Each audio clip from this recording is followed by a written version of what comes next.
Hello, and welcome to this Soulstreaker ASMR video. Please remember to like and subscribe for more videos. And if you'd like to support the channel further, check out the description for membership info. Memberships include bonuses like early access to videos, while also helping fund equipment and commissioned assets for richer stories. Thanks for listening. And now, on with the video.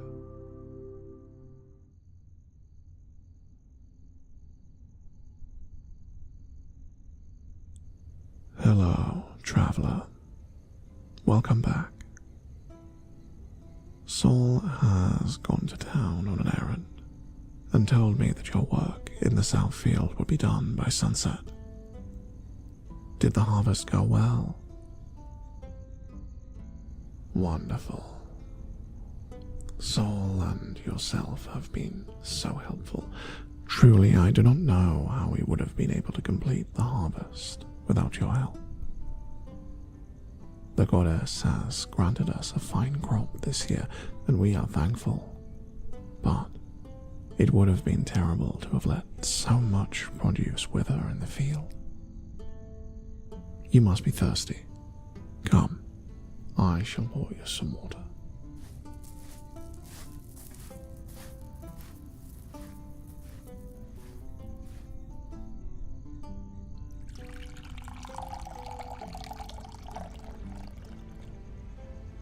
Look, traveler, from this perch at the corner of this house, we can see down into the valley, and gilded by lucent fingers of the setting sun, the wheat shimmers, kissed by warm, gentle breezes, swaying back and forth with a carefree whisper. Kestrels hover on thermals above the fields, their cry echoing out across the land, heard by both man and beast alike. The clouds, hewn in grey-purple, roll slowly across the sky, and between, a keen eye can see the first star of night, ready to be joined by its brethren. And the smell, cut grass, and the baking of bread from fresh flour, of grain grown only a stone's throw from the oven. All lulls the tired farmhand, exhausted and at peace, to rest. When I first came to this place, I was told it was touched by the hand of the divine. I must confess, I did not understand that at the time, but as the years have passed, I have seen the truth in it. You seem bemused, traveler. Know you not of the gods? Saul told me of this, that you have come to this place from a distant land through some sort of magical mishap. So you know little of these things. Tell me then, traveler, when you are done here and move on, where do you intend to go? What do you intend to do?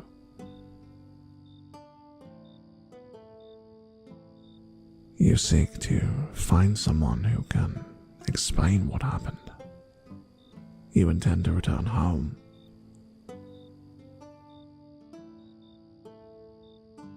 Then answer this.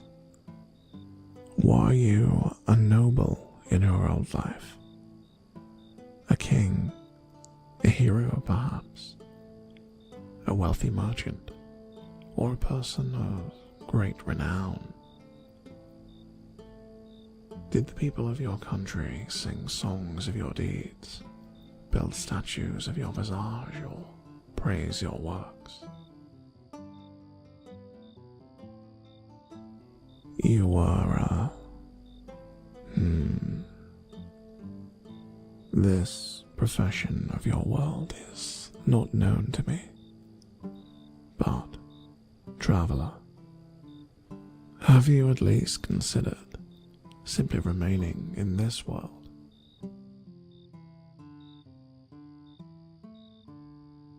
It has only been a few weeks, and in that time you have found companionship and a goal. That is more than some people gain in a lifetime. Do not sell yourself short, traveler. You may have purpose in this world, a purpose you are only just beginning to discover. Just, please, consider it.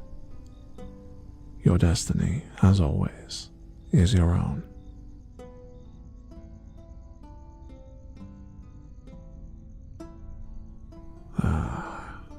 I love the golden rays of the setting sun at harvest time. It reminds these old bones of when the world was new and I was gripped by wanderlust long ago. Oh, yes, I was a traveler myself. My people were forced into exile by, well, you need not trouble yourself with that story. But from a young age, I was traveling alone, moving from town to town, searching for... I don't really know what it was I searched for. But to be young is to yearn, to reach beyond your grasp. And I reached. Certainly I reached.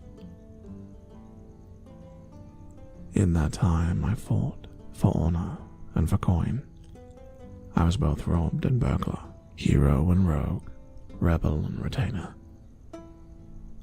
I've spent days in a ditch as the world raged around me, and nights where I loved more fiercely than a squall on the ocean.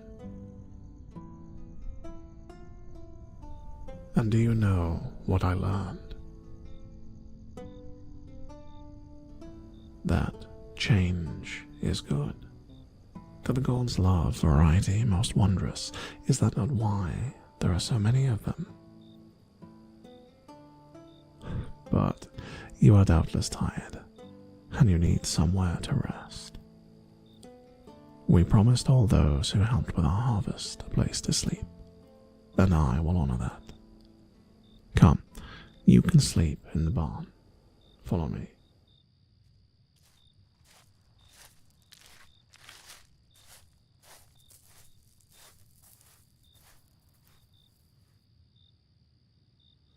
Here you are. This barn is the oldest building on the farm. It was already here when I bought the land. As you can see, it needs a great deal of repair, but its foundations are strong, and it has weathered many a storm that damaged lesser structures. It is also open to the night air, which will be good on such a warm eve.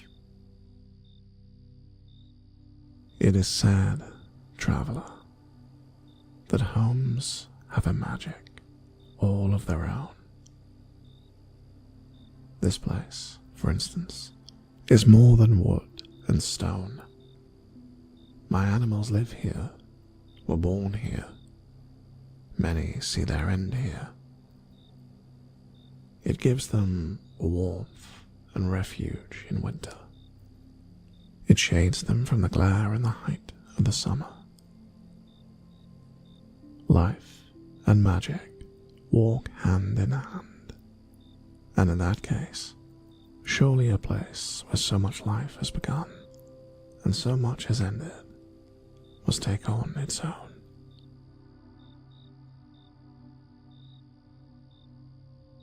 The straw is fresh, and I will give you this blanket, for it is warm on this eve, but will still grow cold in the small hours. How long has it been since you slept indoors?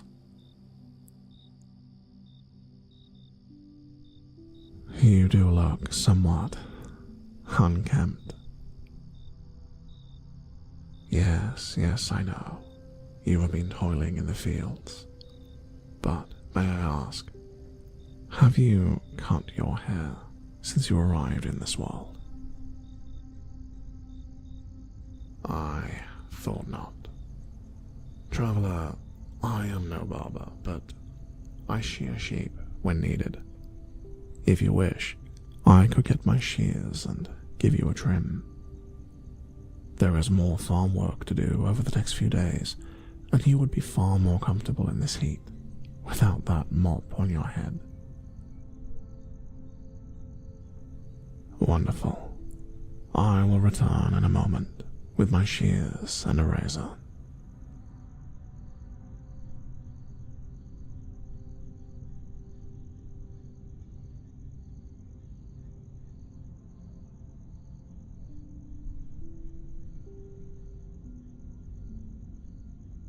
Traveler, please remain still. I am not the most accurate at cutting hair, but these shears are very big.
Just be careful around the ears.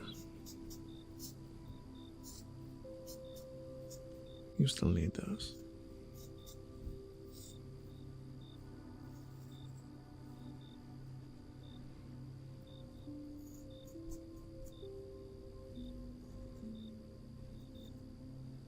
How about up the top? Let's see. Not this much. Yeah, that'll be fine.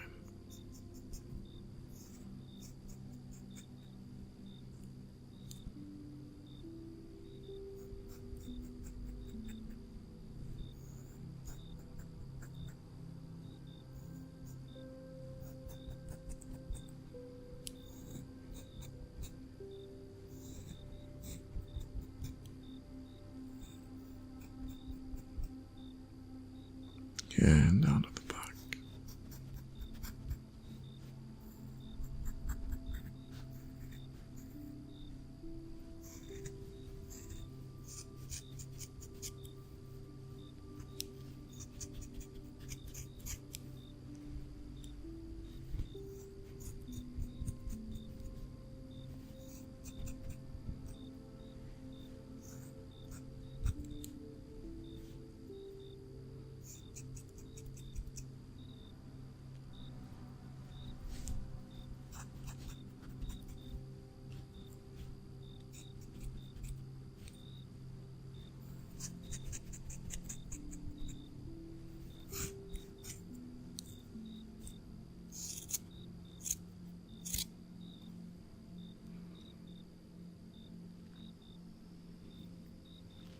Now over to this side. Let's see.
Just to feather this, just a touch.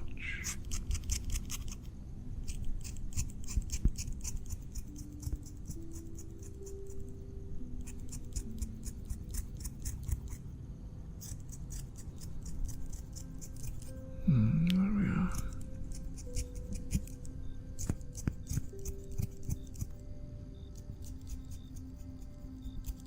Yes.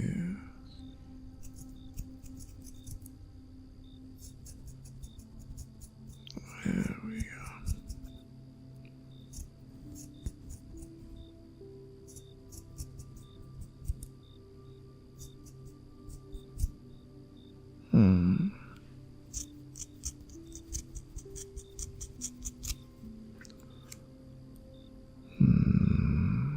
I'll just even this side. There we are.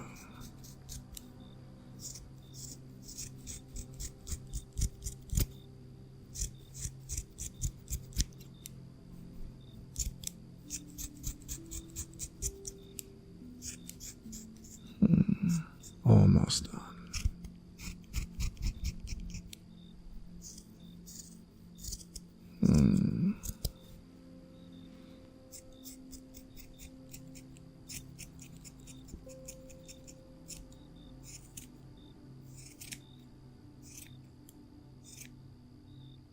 There we are. Let's see. Let me look at you. Yeah, one side, other side. Reasonably even. Now, traveler, would you also like a shave? I have a razor here in my kit for the sheep. I have also brought some soaps here for you to choose between. This first one is made from tanglewood of the Farron forest and is praised by apothecaries for its ability to heal minor nicks and cuts. Meanwhile, this other is made from lavender, which is prized for helping people sleep. Which would you prefer? Good choice.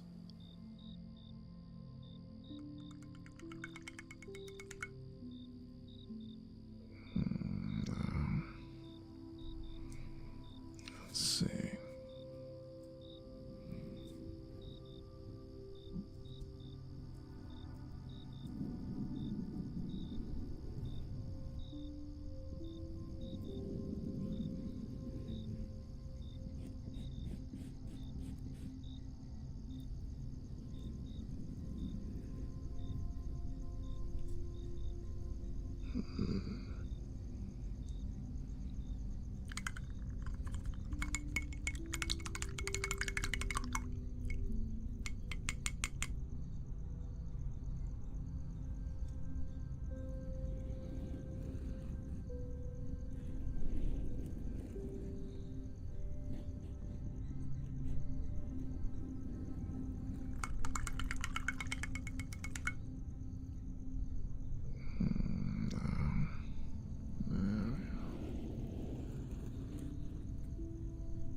Remain still.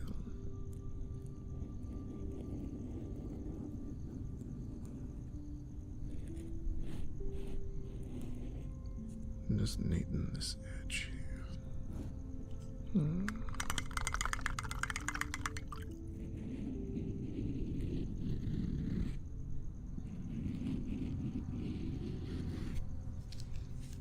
Good, I'm moving around here.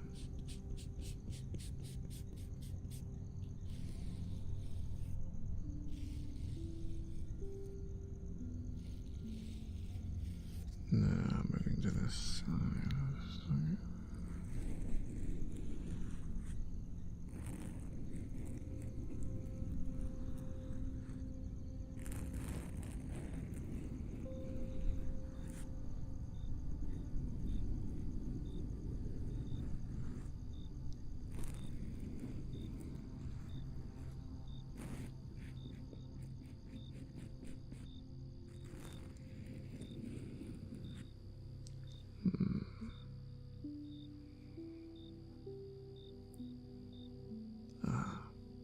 mist.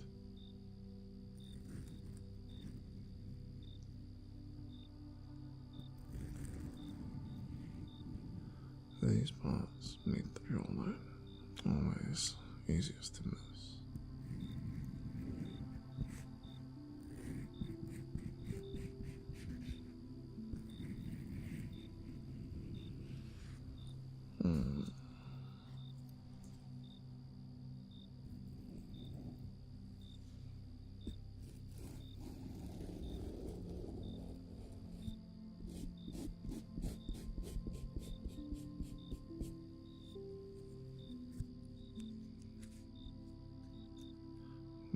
Let's see.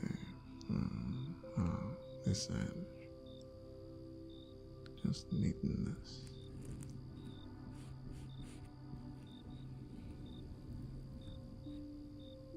Much better.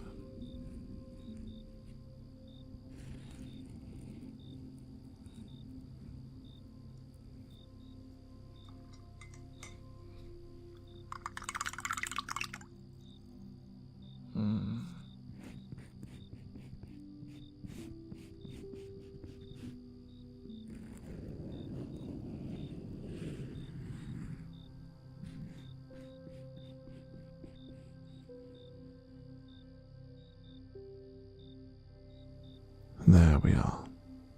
You have a face under all that stubble. You look so different. You seem concerned. Does something trouble you? You worry about how long you have been in this place. I have heard stories. Stories that those sent from one plane to another by magic tend to return to both the time and place that they left. Perhaps if you are to return, nothing will have changed. Ah, I see. You are worried that, even if this is so, that you yourself may have changed. But, as I told you earlier, change is good. Change keeps us alive, keeps us young. Even I, though I have settled in this place, I still take time to travel to the hills, the towns, the cities. I hear the bards, I consult the libraries, I learn of new crops. Traveler, indulge me, and I shall tell you a story. In an age long past, in the aftermath of the dragon strife, two dwarves, twin brothers, journeyed to the far north, to the very top of the world. And there, honored by their pilgrimage, the Lord of Onyx granted each of them an audience. They wished for great knowledge, like that of the sages of old.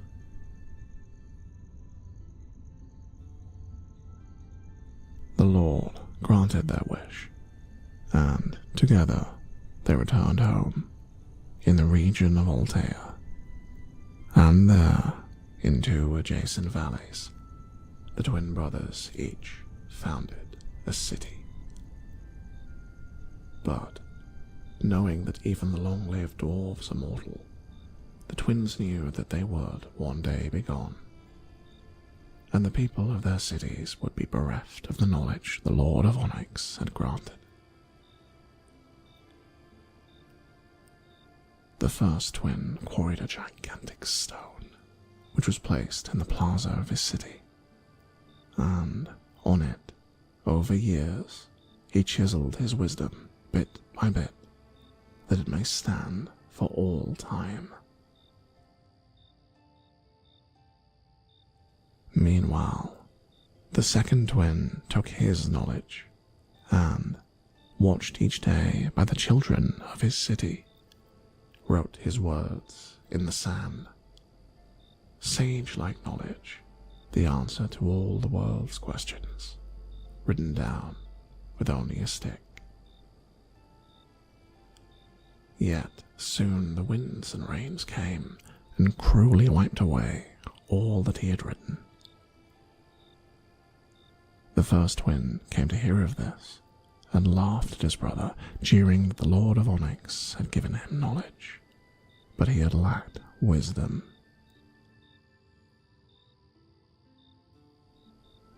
This was, as it happens, the last time they ever spoke, for soon both twins passed on.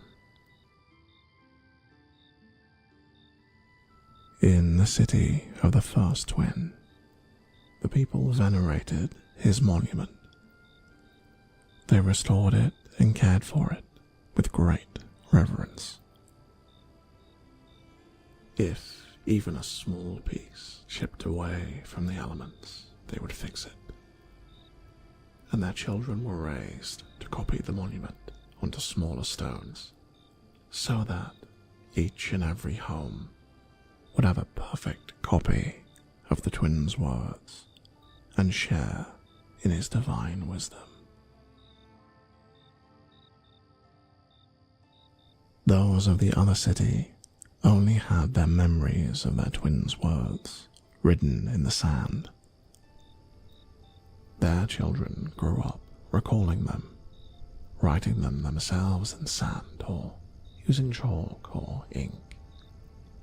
But, as people are wont to do, their memory was fallible, and soon the words began to change.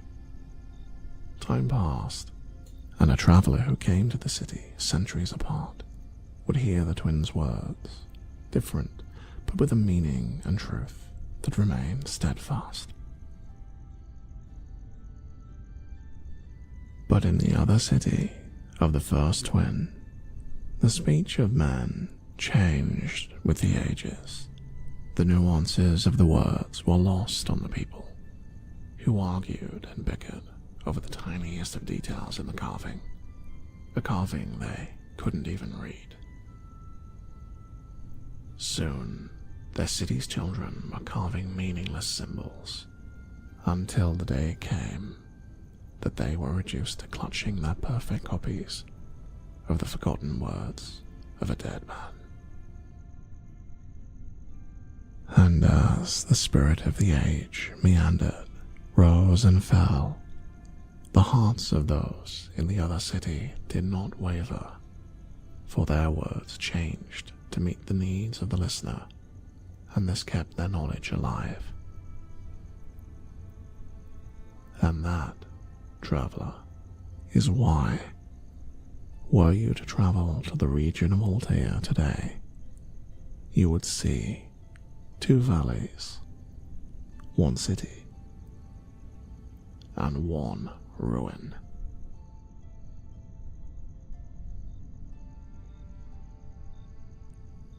Consider what I have said. Home is, they say, where you hang your sword. I shall leave you to sleep. Saul will return soon, and I will make sure he is informed as to your whereabouts. We have another long day in the fields tomorrow, and it would do you good to be well rested. Until then, traveler, rest, sleep.